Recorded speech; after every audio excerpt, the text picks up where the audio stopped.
lagi di acara Inframe bersama saya di Makani Netizen. No iklan, no cari duit dari iklan. Oke. Jadi dipastikan tidak ada iklan. Ya, biar yang lain yang cari iklan.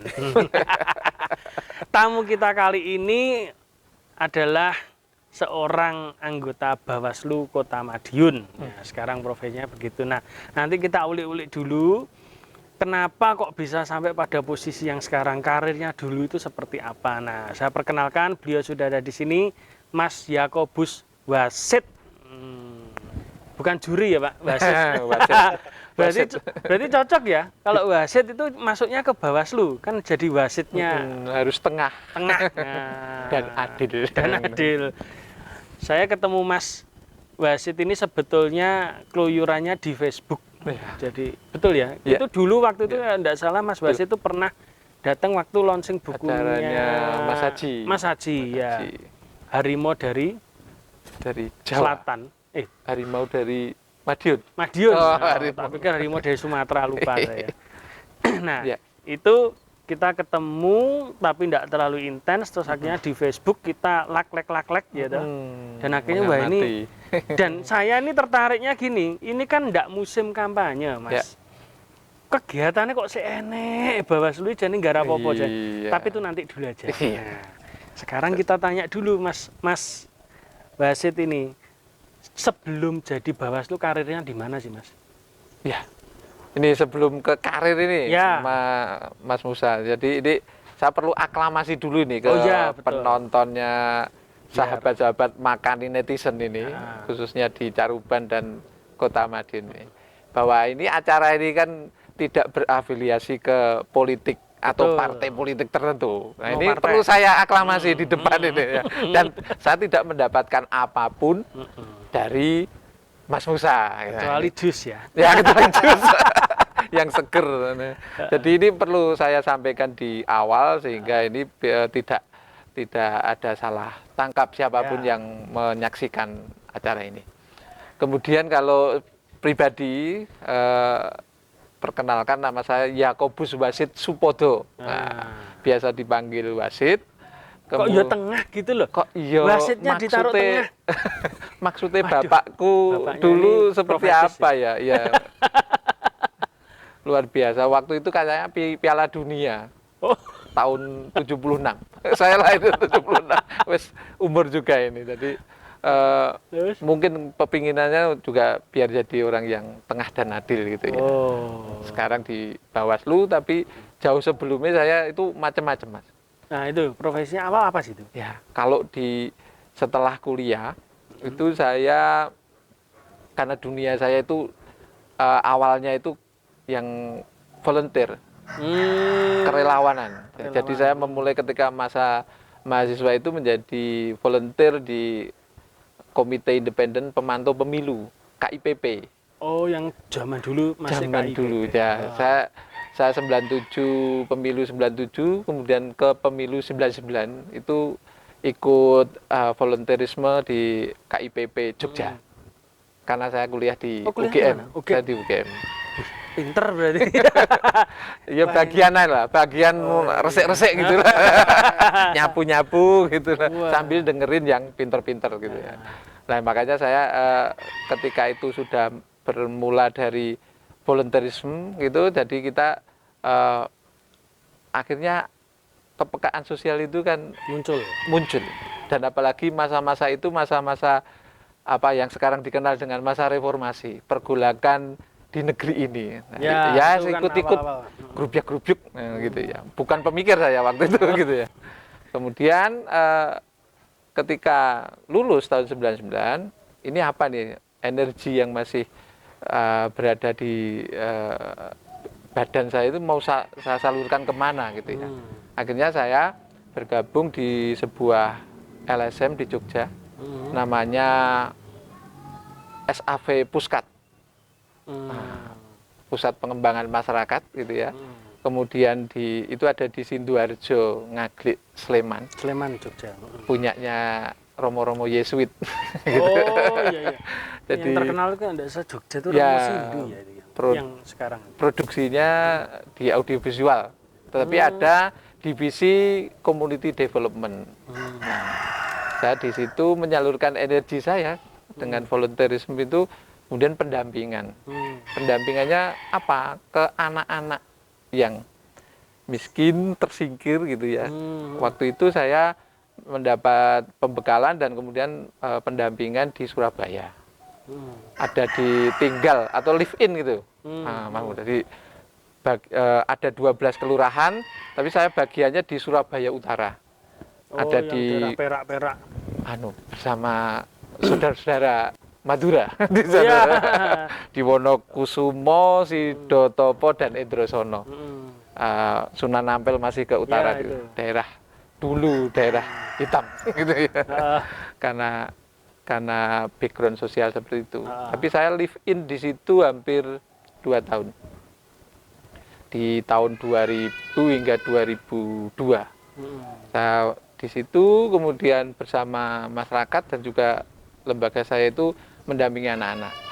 Nah, berikutnya di Jogja juga ada pelatihan-pelatihan itu, karena lembaga saya juga sering mengadakan pelatihan.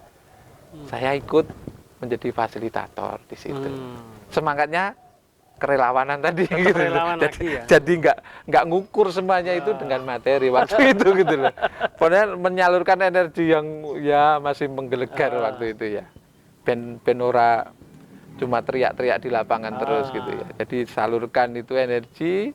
Kemudian setelah dari situ saya ikut bergabung di lembaga pendidikan waktu itu di Jogja juga, untuk menyalurkan bagaimana, kalau selama di Puskat itu kan saya masih non formal, istilahnya pendidikan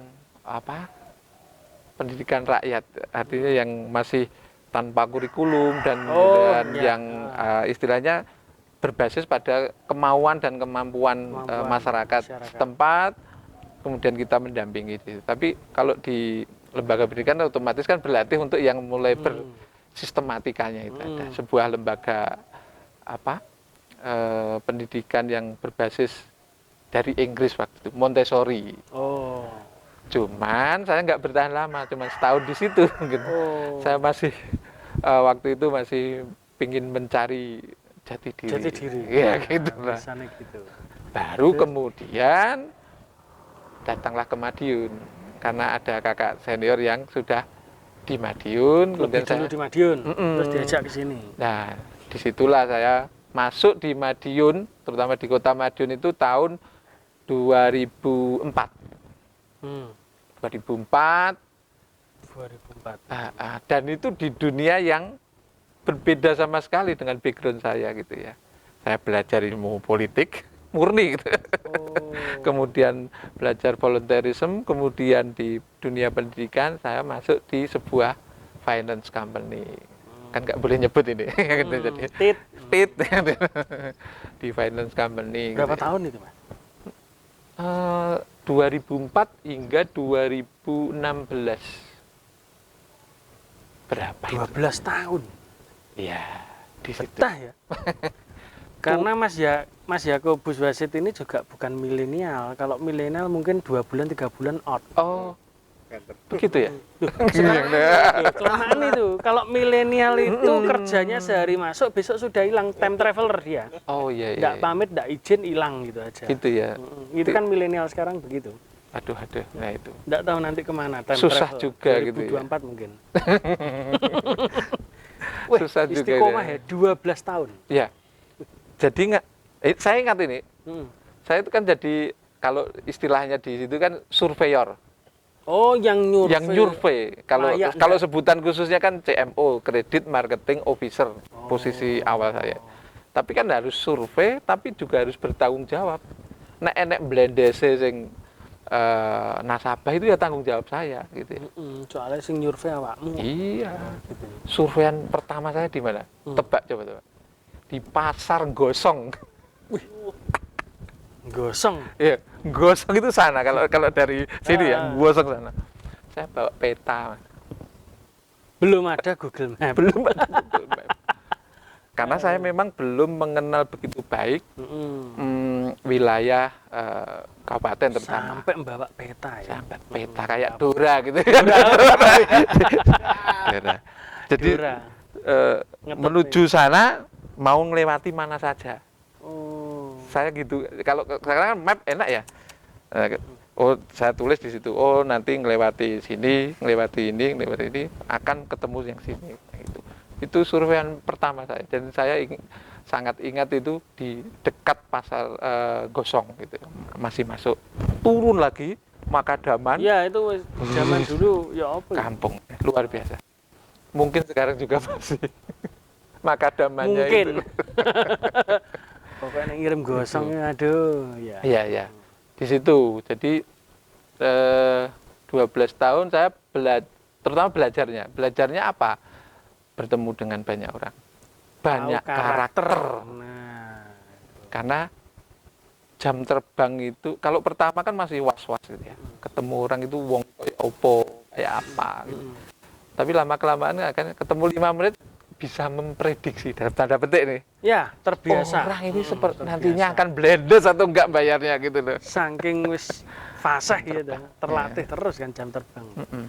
Terus kemudian mengenal lingkungan, situasi lingkungan. Jadi ilmunya yang bisa saya dapat itu dari berkunjung, kemudian ya melihat rumah itu bukan sekedar fisiknya, tapi bagaimana orang menata, kemudian hominya, menciptakan letak, kemudian menciptakan ya mungkin tidak bagus rumahnya, tapi dia sangat apa ya teratur gitu. Itu salah satu cerminan. Dan kalau saya sampai mentok sudah karakter belum kebaca, kemudian tentang kondisi rumah, saya pakai ilmu terakhir. Takok tonggo. Enggak. Tetangga itu kalau saya opini kesekian, tetapi yang ilmu saya terakhir apa itu? ini hanya di channel ini. Saya pasti pura-pura minta ke belakang. Kamar mandi. Kamar mandi. Apa hubungannya? Ilmu yang saya dapatkan itu.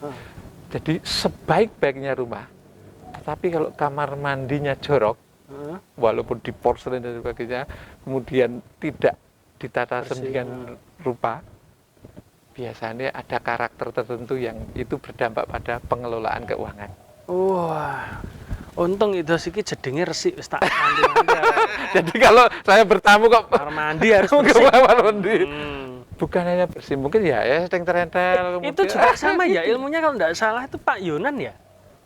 Pak Yonan waktu ngelola kereta api itu dulu kan yang dipastikan pertama toilet. Itu baru juga saya ikuti di belakangan ini. Ternyata kok nyambung juga sama. Ya dari Mas Yakobus Buan.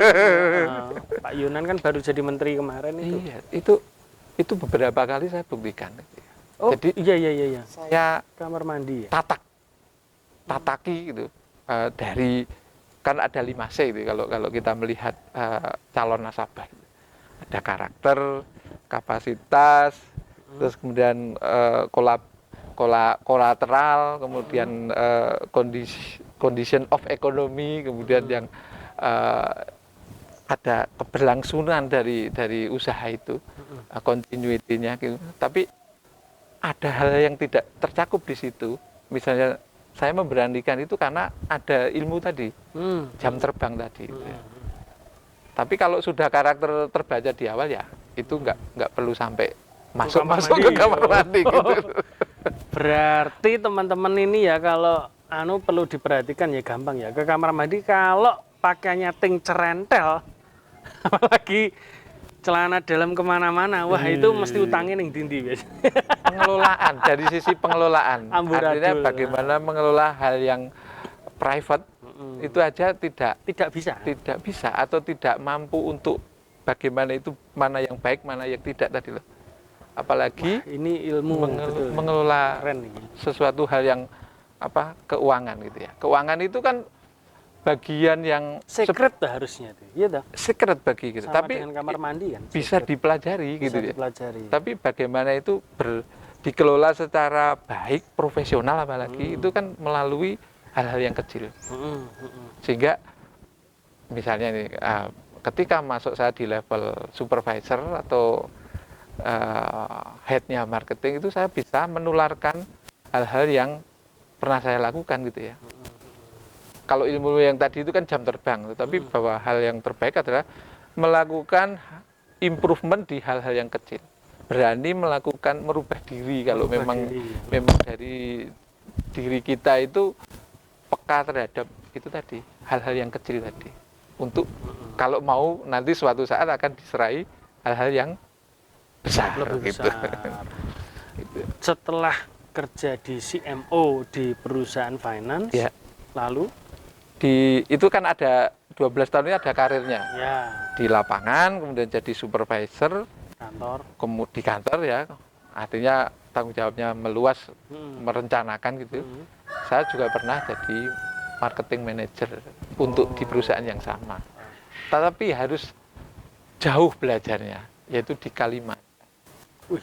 Saya 2013 dan 2014 itu ada di Kalimantan Selatan dan Kalimantan Tengah untuk mengurusi hal-hal yang sifatnya tadi itu dari CMO sampai ke supervisor tadi. Dan produknya ini kok unik. Apa itu?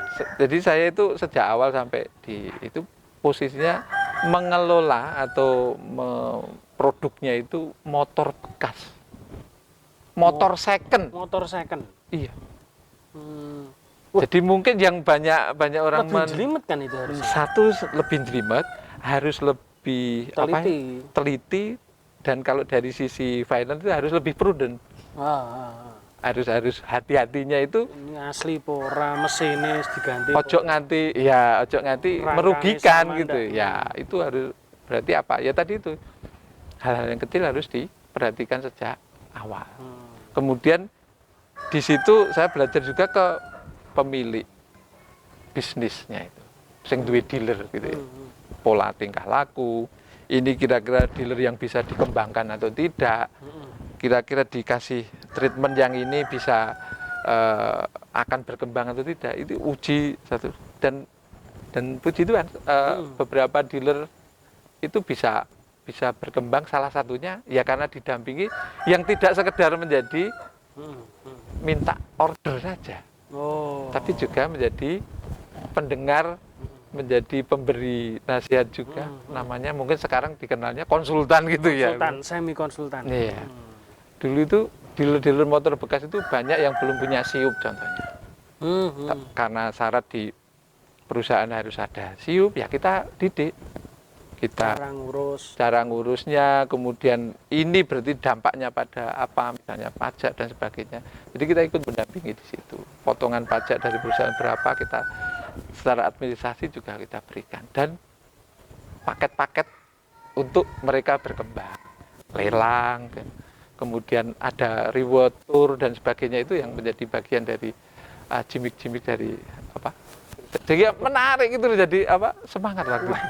Itu berarti meliputi semua bagian hidup itu ya. Karena kan orang itu dari rumah itu karakter, ngerti bagaimana bisnis. Nah ini mestinya kalau sekarang sudah masuknya kelas manajer kelas apa gitu Mas Yakub itu. Lumayan ya. Dari bawah kok, loh kan jarang kan. Orang kalau sekarang itu kan mintanya langsung on the top. Di hijack perusahaan lain mintanya on the top, posisinya jauh lebih tinggi. Tapi kan jarang orang yang mau memulai dari bawah, itu loh jadi persoalan. Nah sekarang Mas Yakobus setelah di perusahaan leasing, lalu sekarang kok bisa masuk ke Bawaslu? Itulah. Saya mau tanya dulu, apakah Bawaslu itu kalau zaman dulu ya, saya nggak ngerti, mungkin zamannya Pak Harto juga, apakah itu memang harus PNS? Dulu atau bagian dari pemerintah gitu aja? Zaman ya berubah gitu ya, tetapi kalau dulu itu kan pemilu di Orde Baru itu kan kebablasan ya, maksudnya sudah ketika ada di dalam pasti itu beda, tapi yang jelas bukan PNS. Ketika bergabung itu komisionernya itu bagian dari masyarakat, karena kan prinsip demokrasi kan dari rakyat untuk rakyat, oleh rakyat. Dan ini bagian oleh rakyat tadi. dari dan untuk rakyatnya itu kan siapa? Penyelenggara itu kan kalau Orde Baru itu kan dikritik sebagai penyelenggaranya ya bagian dari dia tadi itu si pemerintah, tapi di era reformasi kan dari rakyat itu berarti partisipasi masyarakat. Berarti setiap masyarakat berhak untuk setiap mendaftar. Orang bisa daftar. Sehingga saya mendaftar itulah gitu. Nah, proses daftar itu kan waktu itu kan dibuka open. Nah, itu ada tes-tesnya enggak sih kalau Bawaslu, Pak? Sebelum ke situ, kenapa tadi pertanyaan menariknya itu kok kenapa? Wes ini nyaman. Kan jadi Bawaslu itu kan digepuk kanan kiri. Iya. Wes nyaman, wes bal-balannya diantemi kadang gak sesuai dengan. Jadi saya dulu sudah besar. Iya makanya. Berarti bukan masalah itu. Bukan masalah itu. Artinya saya itu terusik. Sini saya itu sejak pemilu 2014. Kemudian dipertajam peristiwa Pilkada Jakarta. Itu betul-betul saya setiap hari itu tidak tahu nggak bisa tidur lah. Saya mencari terus kenapa kok saya gelisah. Itulah. Mungkin pemirsa yang di rumah tidak menangkap yang saya maksud, tetapi kegelisahan itu muncul dari kegelisahan. 2014 itu dimulainya ya polarisasi. Polarisasi. Kondisi kita kalau baca medsos mulai berkembang waktu itu wis cebong kampret kanan kiri gitu ya. Terus siapa yang tengah kan itu waktu itu kan. Kemudian di Pilkada Jakarta lebih ngeri lagi waktu itu ya. Sampai kita juga menginisiasi di kota itu waktu itu aksi 1000 lilin. Waktu itu. Iya komunitas yang salah satunya saya ada di dalamnya gitu. Mei 2017 waktu itu. Artinya saya semenjak gelisah itu di tahun 2015 mulai berkumpul dengan komunitas diskusi yang ada di Kota Madiun. Waktu itu ya yang muda sangat minim, banyak yang generasi yang sudah berumur gitu ya. Tapi rutin diskusi tentang apa? Mendatangkan siapapun tokoh waktu itu lumayan banyak. Dan tidak diliput media yang jelas. Diskusi-diskusi yang kan intens gitu ya. Itu kan kurang menarik. Iya, intens sekali di situ sehingga kegelisahan saya mulai menemukan wadah gitu ya. Ada energi yang tersalurkan yaitu diskusi tadi. Ketemu banyak orang, kemudian saya memposisikan karena paling muda di situ, saya bagian notulen. Seringnya waktu itu. Kemudian setelah notulen itu saya buat, kemudian saya share kepada peserta itu di grup WA. Kemudian setelah beberapa kali saya jadi moderator untuk membuat diskusi lebih dalam lagi gitu ya. Disitulah 3 tahun saya bergulat di situ. Ibaratnya bekerja di itu kan tadi kan kelas siang. Bekerja itu kelas siang menurut saya. Nah, yang malam itu kelas malamnya itu nambah isi otak diskusi tadi. Ya karena saya mudah gelisah waktu itu gitu.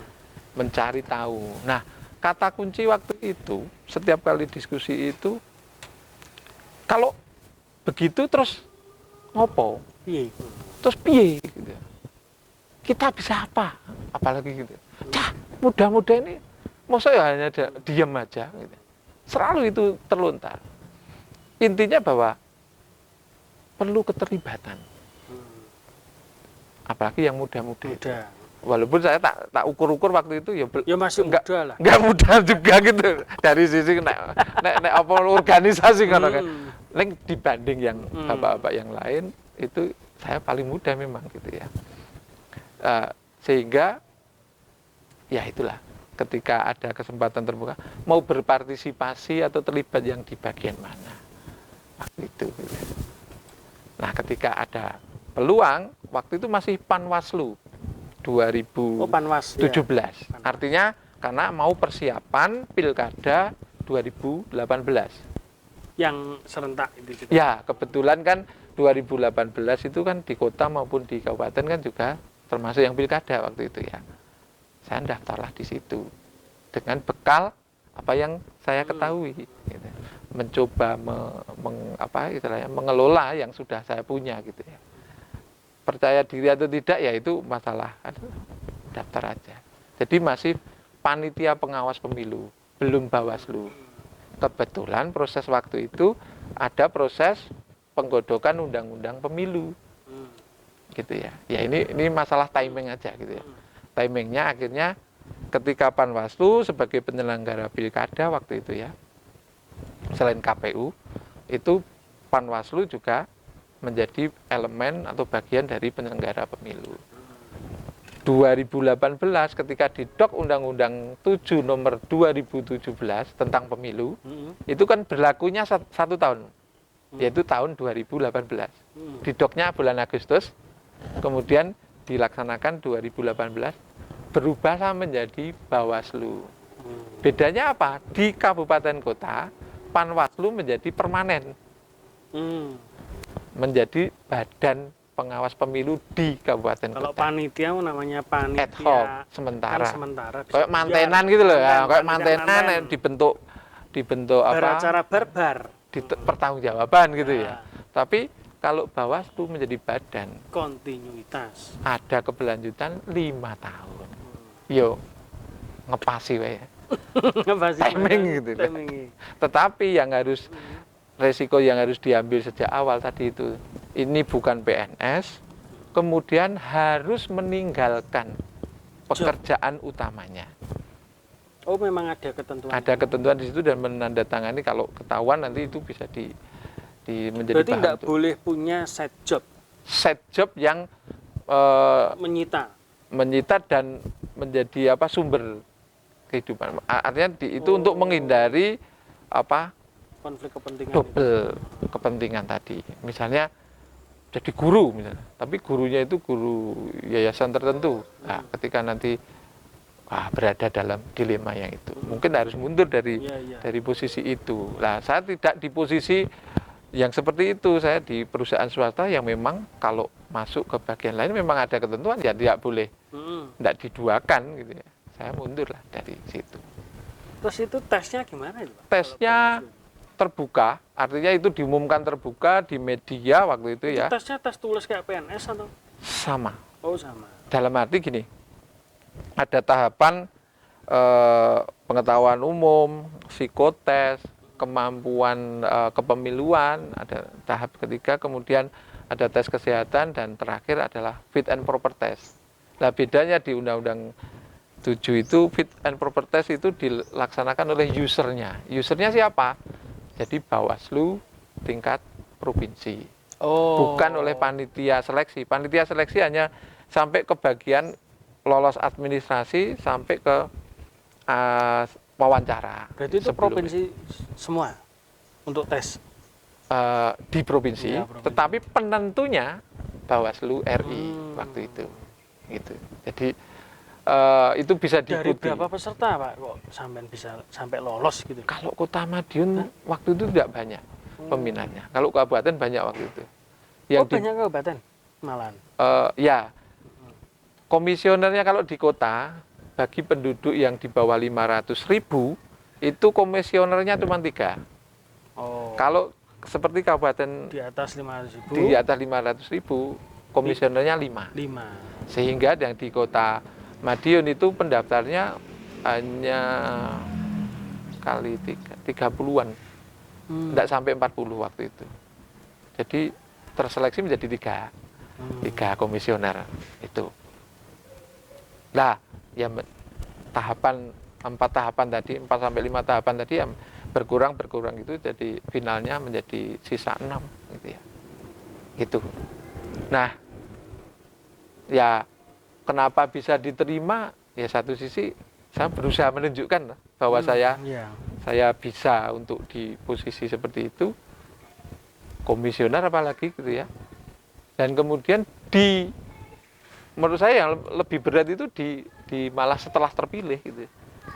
Saya bisa apa, berkontribusi apa terhadap terhadap itu gitu. Menunjukkan integritas ya. Saya ada koordinator divisi pengawasan humas dan hubungan antar lembaga misalnya. Apa yang bisa saya lakukan untuk improvement karena ini menjadi lembaga baru di kabupaten kota. Jadi harus kalau dengan baca itu di yang saya medsos kan atau upload di medsos itu berarti itu salah satu fungsi saya secara personal. Oh. Ada website, ada akun medsos yang Ada sendiri yang resmi, resmi ada. Tapi saya personal kan juga harus menunjukkan bahwa saya ada di bagian itu, ada di sebuah kerja itu. Dan ini 5 tahun, bukan ketika penyelenggaraan pemilu saja gitu ya. Tanggung jawabnya kepada itu, masyarakat. Wong saya itu istilahnya loh, orang-orang atau teman-teman mangan duitnya negara gitu, APBN loh saya itu. Ya, itu ya harus bertanggung jawab kerja saya apa gitu. Ya itu melalui medsos salah satunya. Terus Pak Wasit berat nggak sih jadi Bawaslu itu? Kan kalau kita ngomong pertandingan bola itu ya, wasit itu selalu kadang kalau di Indonesia ya jadi korban pemain. Nah kalau Bawaslu ini kan korbannya partai, sama yang ikut pilkada ya dah. Yang jelas karena di situ adalah kalau tahapan pemilu itu berarti kan tahapan kepentingan. Banyak kepentingan yang ada di situ. Nah, itu fungsinya penyelenggara. Jadi pertama sebelum ngelekne orang lain itu mengingatkan pada diri kita sendiri bahwa si penyelenggara pemilu, terutama Bawaslu-nya itu harus punya integritas. KPU pun juga seperti itu. Gitu. Punya integritas berarti apa? Tidak ngiwonengen gitu lah. Dia berdiri tegak di tengah kepentingannya penyelenggara pemilu agar bisa jujur dan adil. Jujurnya itu salah satunya sumbangsinya dari penyelenggara pemilu. Nah, ketika itu bisa di sisi integritas itu bisa dijaga, artinya kan muncul kepercayaan. Dari siapa? Peserta pemilu, yaitu partai politik dan pasangan calon kalau di pilkada atau di pilpres itu, dan juga pemilih. Kan unsurnya ada 3 itu. Penyelenggara pemilu, peserta pemilu, dan pemilih. Semuanya harus percaya. Kalau enggak, ya maaf ini contohnya di beberapa tempat ya sampai ada proses yang di luar prediksi, itu sampai dibakar kantornya atau sampai dilukai secara fisik gitu. Ya karena mungkin lahir dari ketidakpercayaan. Lah menjaganya itu seperti apa? Harus ditunjukkan. Misalnya saya ke Mas Musa seperti ini ya berarti ya misalnya ada dugaan ini dari parpol tertentu atau apa, ketika tahapan ini menjadi sensitif. Acara seperti ini gitu ya. Ini kan bukan tahapan, jadi dalam rangka juga ini sosialisasi. Tapi kalau ke tahapan misalnya kok Mas Musa itu menjadi calon pemimpin daerah misalnya gitu atau apa gitu. Ini menjadi masalah kalau kehadiran saya itu menyerempet-nyerempet keberpihakan. Ini bisa menjadi saya diadukan kepada yang namanya DKPP, Dewan Kehormatan Penyelenggara Pemilu, karena dia yang menjaga marwah integritas dari para penyelenggara pemilu. Kalau Bawaslu itu berarti di bawah KPU atau menjadi pribadi lembaga tersendiri. Dia independen. KPU juga, ngawasi partai, sehingga tahapan itu yang kita awasi terutama kerja-kerjanya teman-teman di KPU. Tahapan itu dilakukan seperti apa? Dulu memang kisahnya pernah di bawahnya KPU. Ketika ad hoc. Tetapi dengan Undang-Undang 10 nomor 2016 untuk penyelenggaraan pilkada maupun Undang-Undang nomor 7 2017 itu setara. Dan harus berani setiap tahapan itu mengkoreksi kerja-kerja KPU maupun apa yang terjadi di peserta pemilu. Jadi wujudnya banyak gitu ya. Kita temuan atau kita memberi rekomendasi, saran perbaikan dan juga mungkin memberikan sanksi karena kita juga berfungsi secara adjudikasi. Jadi semi pengadilan, kuasi pengadilan. Pengadilan semu kalau bahasa hukum itu. sampai bisa menyidangkan kalau ada pelanggaran administratif. Selama Mas Yakobus ini jadi Bawaslu pernah enggak yang sampai masuk ke sidang itu tadi? Kebetulan kalau di Kota Madiun belum sampai ke persidangan. Masih mediasi. Ada yang sifatnya teguran, ada saran perbaikan, ada yang mediasi. Menyangkut dari kepesertaan salah satu partai politik yang ada di Kota Madiun. Kemudian dari mediasi itu dicapai kesepakatan.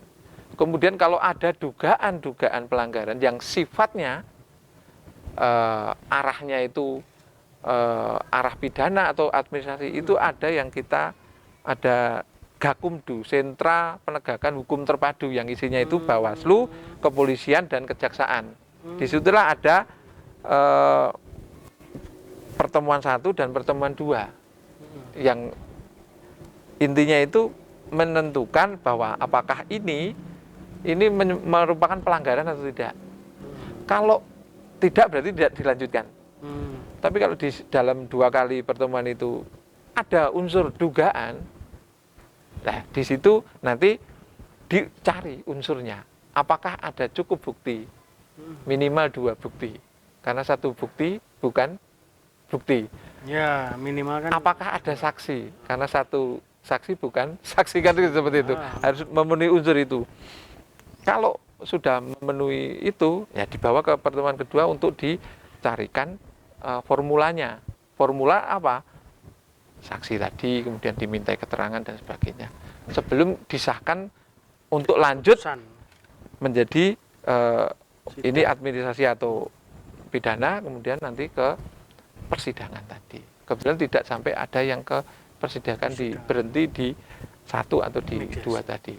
Mas, kalau Bawaslu itu sampai jadi Bawaslu itu kan kalau kita lihat kayak Pilpres kemarin, terus kita juga lihat pilkada yang hot itu Bawaslu itu pernah enggak sih juga, kalau terutama yang di kota itu mengalami gesekan dengan partai politik atau pasangan calon atau diancam gitu? Yang paling rame memang di pilkada, karena di situ kan kepentingannya langsung gitu ya.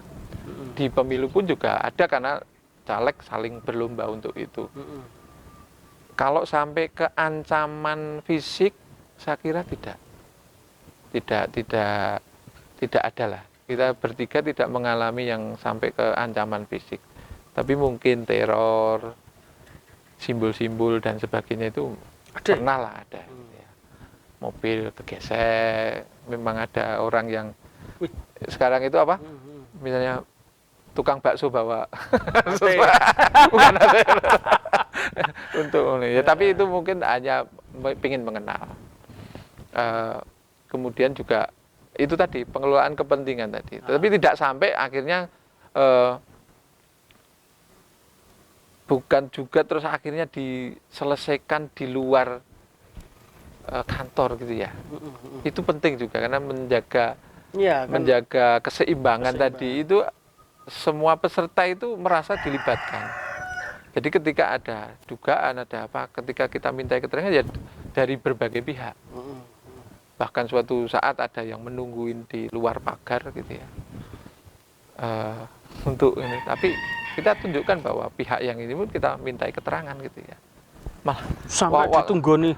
Waktu itu malah iya, sampai melewati garis batas, ayo Pak Ketua saya, rapopo, malah nanti istilahnya, guyonnya, malah kok cair duit keamanannya, kan sampai gitu, nggak berani masuk, karena bawa massa, gitu. Tapi itu menurut saya bukan hal yang bukan hal yang berat juga, ketika itu tadi rasa keadilan itu bisa melibatkan. Yang penting kita sudah memastikan bahwa kita adil. Dasarnya aturan bukan itu tadi. Kalau integritas like and dislike atau kecenderungan.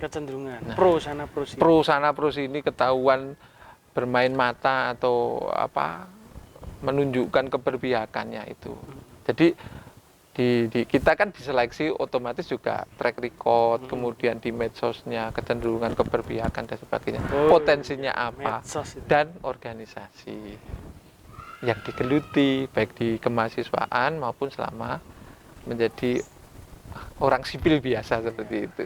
Itu kan ditelusur oleh tim. Wah, gitu ya. ternyata Mas Yakobus ini kaya banget pengalaman. Ya. Nah sekarang gini Mas, ini kan kondisinya kan COVID ini, kita ngomong COVID. Nanti pilkada lagi kapan sih? 2000, nah ini sampai di titik ini kan di pembicaraan di Komisi 2 masih tidak mengubah dari rencana semula, yaitu habisnya periode yang terpilih 2018 maupun 2020, baik juga yang di pemilu 2019 akan dilaksanakan secara serentak di tahun 2024. Itu bareng jadi pilpres, pemilu dulu kemudian pilkada.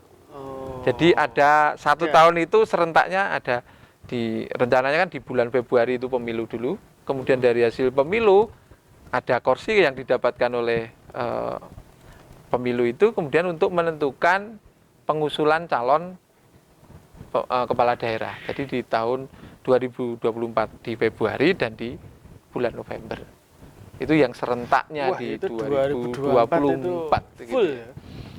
Nah, setahun. Mungkin setahun itu menjadi bayangan kita akan menjadi tahun-tahun krusial gitu ya. Wong sekarang aja sudah mulai pemanasan gitu ya. Pemanasan semua nih, nah, manasi mesin. Kalau kita posisinya memetakan potensi-potensi masalah. Ya. Jadi kerjanya itu sih apa nak ora pemilu kan? Itu pertanyaan yang mendasar.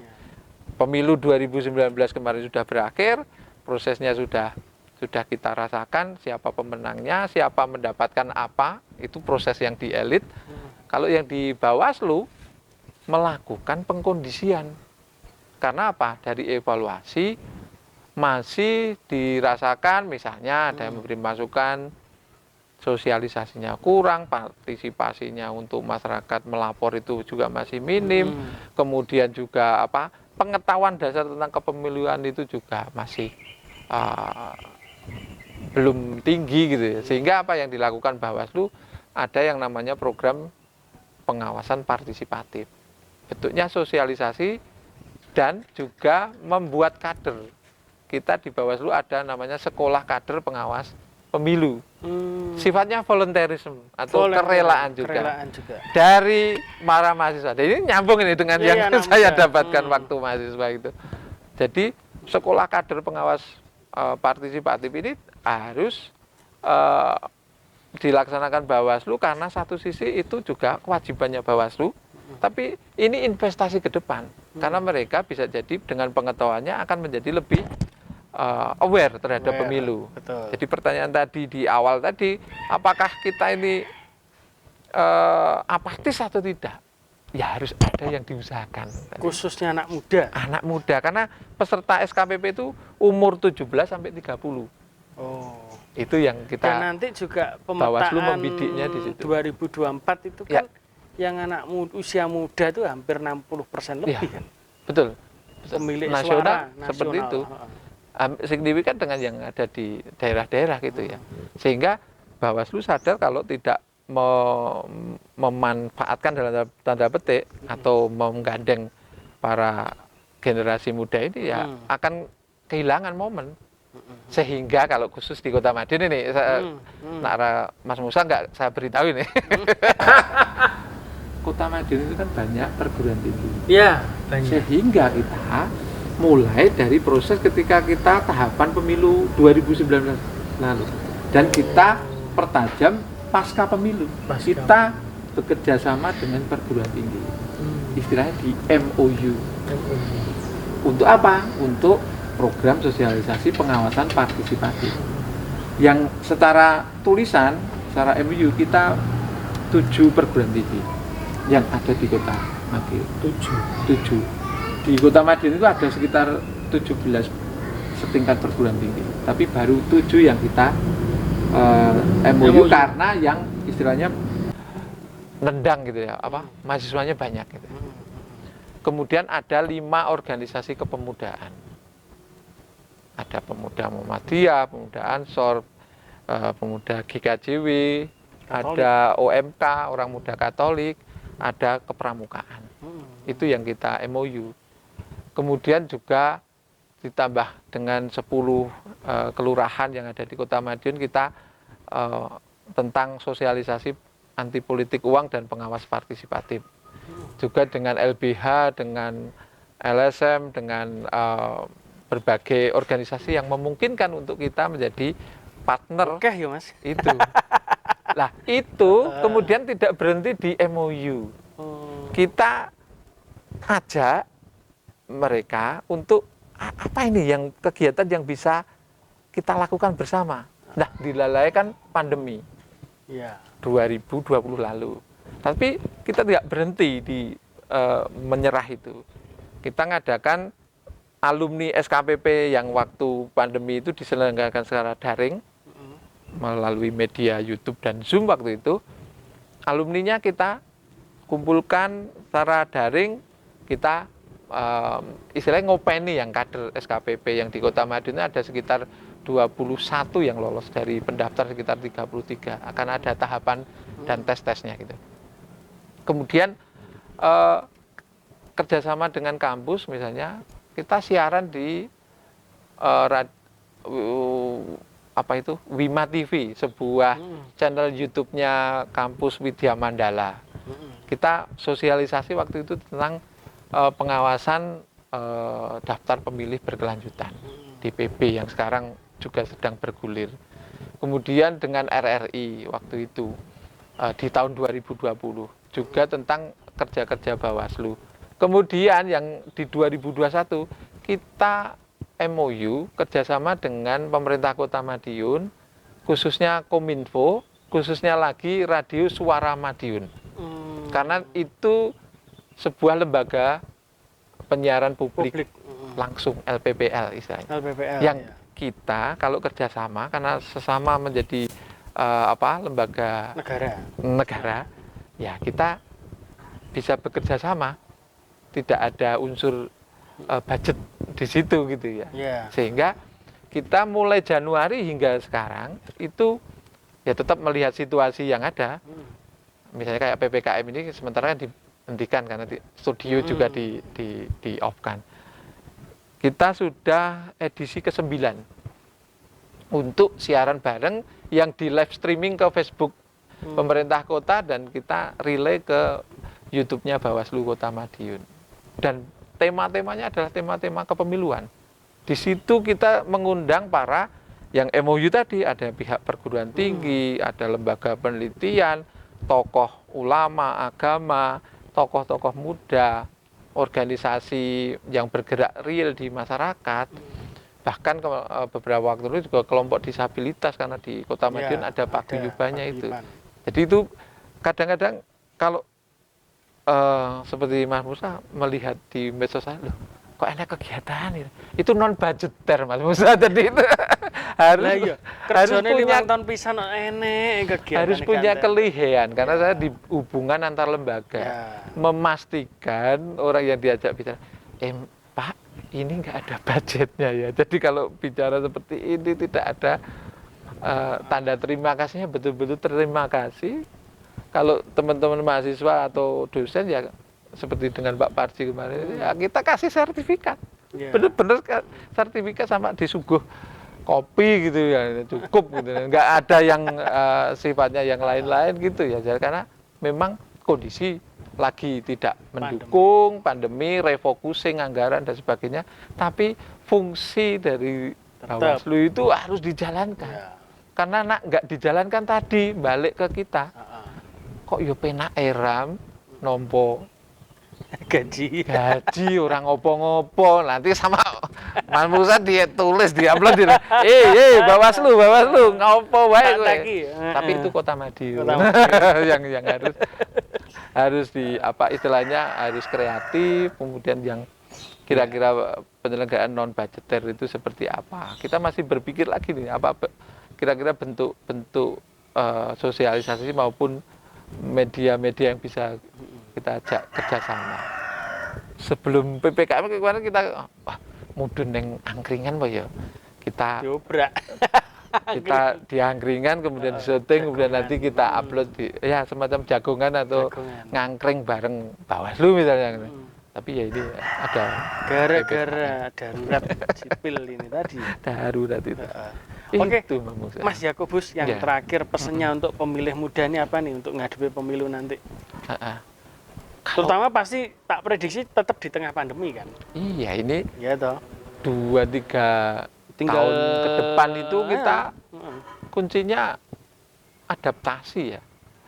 Angka mungkin masih akan hanya naik turun, landai atau naik dikit atau turun tergantung musim. Tapi tetap musim seperti ini kan kecenderungan naik karena memang ternyata pancaroba di badan juga nggak enak gitu.